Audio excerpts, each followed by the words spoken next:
façon, une chose est sûre, c'est que la gastronomie et la curiosité gastronomique unit les peuples. On est toujours intéressé, quand on va dans un autre pays, de savoir quelles sont les spécialités locales. Et je crois qu'un des vecteurs de promotion d'un pays, que ce soit la Tunisie ou que ce soit la Suisse, c'est de parler de ses spécialités et surtout de les faire goûter.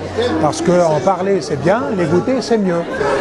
Alors nos spécialités, certaines sont bien connues, les spécialités à base de fromage, la raclette, la fondue, mais ça ne s'arrête pas là.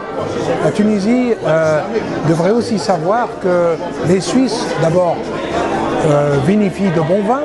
C'est important, ça va très bien avec les plats de fromage, mais la Suisse est également un pays de raffinement gastronomique à l'égal de la Belgique ou de la France, tant et si bien que certains des chefs étoilés, les plus étoilés au monde, sont des chefs suisses.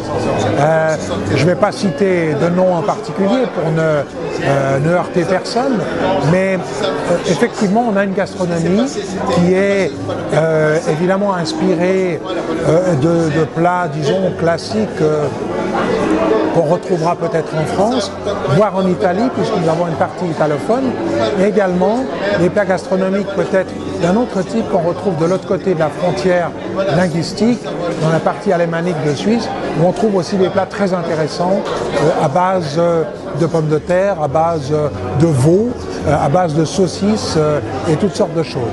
Donc nous avons également des spécialités assez connues comme la viande séchée à l'air, qui est une grande spécialité de l'Est de la Suisse et du Sud de la Suisse dans les montagnes, et qui est non pas unique en son genre, puisqu'on trouve ça en Italie aussi, mais qui est très particulière à la Suisse. On trouve ça en Serbie aussi d'ailleurs, qui est très intéressant. Donc vous voyez, cette diversité fait en fait l'unité entre le nord de la Méditerranée et le sud de la Méditerranée. Vous avez des poissons que nous n'avons pas, nous avons des fromages que vous n'avez pas, nous avons certains légumes que vous n'avez pas, nous en avons d'autres qu'on trouve ici et qu'on ne trouve pas en Suisse, en tout cas pas aussi bons.